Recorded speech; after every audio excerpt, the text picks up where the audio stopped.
Sumainyo ang kapayapaan. Sumainyo ang ating pag-ibig. Naway magmahalan tayo lagi aking mapigkis kayo ng aking pag-ibig at pagpapahalaga natin.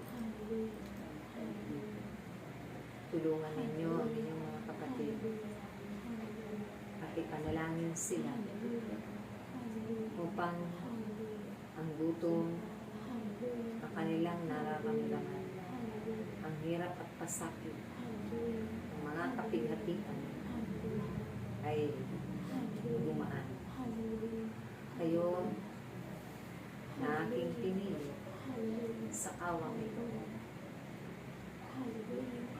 ay na sumpungan ninyo sa piling ni Yahweh ang tunay na pagliligtas, ang tunay na pagpapahalaga at pag-ibig. Walang pagpapaimbaba ang bawat isa na narito. Kung kaya't hindi ako nagkamali ng pagpili ang aking itatakda at itinakda sa mga panahon. Naririyan ang aking anak, ang buong puso kong pinasasalamatan sa pagtitiyaga niya ng mahabang panahon, pagsasakripisyo niya upang manatili at panatilihin ang komunidad niya. Naririyan ang kanyang pag-iingat sa kanyang mga nasasakupan at pangangalaga. Naririyan ang kanyang pag-ibig at pagpapahalaga sa bawat isa sa inyo. Kaya't aking anak, pahahabain ko pa ang iyong paglilingkod upang mas marami ka pang matutulungan. At yan ay isang regalo ko sa iyo. Ang kalakasan, mahabang buhay ay isa sa iyo. Ganun din ang pag-iingat ko sa iyong pamilya, ng mga minamahal. At hayaan mo, darating din ang araw. Unti-unting mababago ang iyong ala-esposa. Dahil sa panahong iyon at pagkakataon, siya ay hindi nakapag-isip ng mabuti. Naroroon ang kaguluhan sa kanyang isipan sa mga naririnig niya iba't ibang salita ng tao. Yun ang kanyang binigyang pansin, hindi ang aking salita. Kaya't ipagpaumanhin ninyo ang aking mahal, ang inyong kapatid, dahil sa ngayon, patuloy din siyang mababago. Sa aking pangalan, siya man ay maglilingkod sa akin.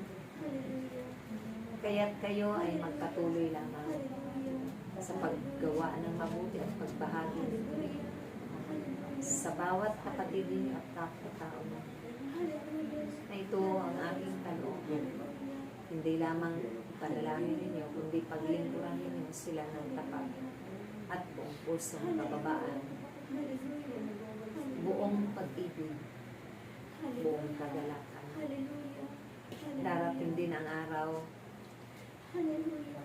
ng mga ama ng bawat bansa ay makakapag-isip at maliliwanagan kung papaano nila iingatan ang kanilang mga nasasaktan, kung papaano nila paglingkuran ang ikalagip na pag-ibig at pagpapahalaga, kung papaano nila iibigin dahil tatanimang unang butil ng pag-ibig ang bawat isa sa kanila. Babaguhin ko ang kanilang puso at isipan at patuloy ko sila ang kausapin sa pamamagitan ng aking mga anghel na aking ipapadala. Umaparoon ang bawat mga anghel na aking inuutusan dahil sila ang nagdadala ng kapayapaan. Sila ang nagdadala ng mga pagkain makalangit upang bigyan ang inyong mga kapatid. Sila ang nagdadala ng tubig na nagmumula sa aking batis upang sila ay mapawi ang kaupo. Kaya aking mga anak, ipagpatuloy ninyo ang inyong mga pananalangin. Nagbika ng mga anghel upang matuldukan ang kabuluhang iyon at hindi na muling kumalap pa sa iba't ibang bansa. Lalong-lalo na sa bansa ninyo na hindi ninyo ito maranasan. Maraming salamat sa inyong pagtitiyaga, sa inyong mga pagsasakripisyo, na akong si Yahweh ang una ninyong pinaglilingkuran bago pa man ang ibang bagay-bagay sa mundo nito. Na akong si Yahweh ang nasa puso't isipan, laman ng inyong kalooban.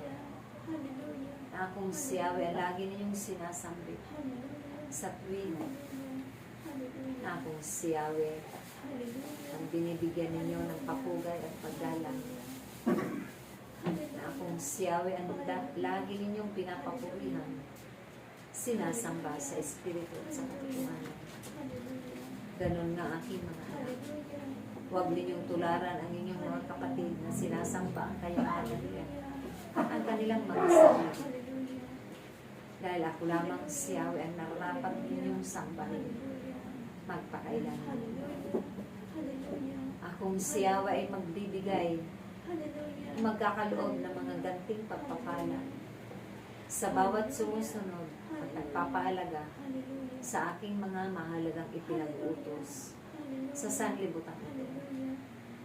Sumasampalataya sa aking pangalan. Nagtitiwala magpakailanman. Na akong si Yahweh lamang ang inyong dakilang manggagamot magpakailanman. Kaya lagi kong binabasbasan ang inyong mga gamot na iniinom. Anumang uri iyan sa pangalan ko upang makamtan ninyo ang kalakasan at kagalingan ng mga himala. Nakaloob ko sa bawat humihingi. Na akong si Yahweh lamang, wala nang iba. Na akong si Yahweh lamang, ang Ama na hindi magpapabaya at iiwan sa inyong lahat. Na akong si Yahweh lamang na iibig ang walang sintulan magpakailanman. Maraming salamat, manatili kayong nag-iibigan sa isa't isa. Nag-uunawaan, nagpupunuan ng mga pagkukulang ng bawat isa. Mag-aral kayo sa aking pangalan. At nakatitiyak kayo na kayo ay kikilalanin ng mundong ito. Dahil kayo ang nagsakripisyo para ang aking banal na pangalan ay sambitin din ang kanilang mga labi magpakailanman. Purihin ninyo, purihin ninyo, purihin ninyo ang pangalan ng Diyos sa ngalan ng Ama, ng Anak, at ng Espiritu Santo. Praise Yahweh, praise Yahweh, praise Yahweh.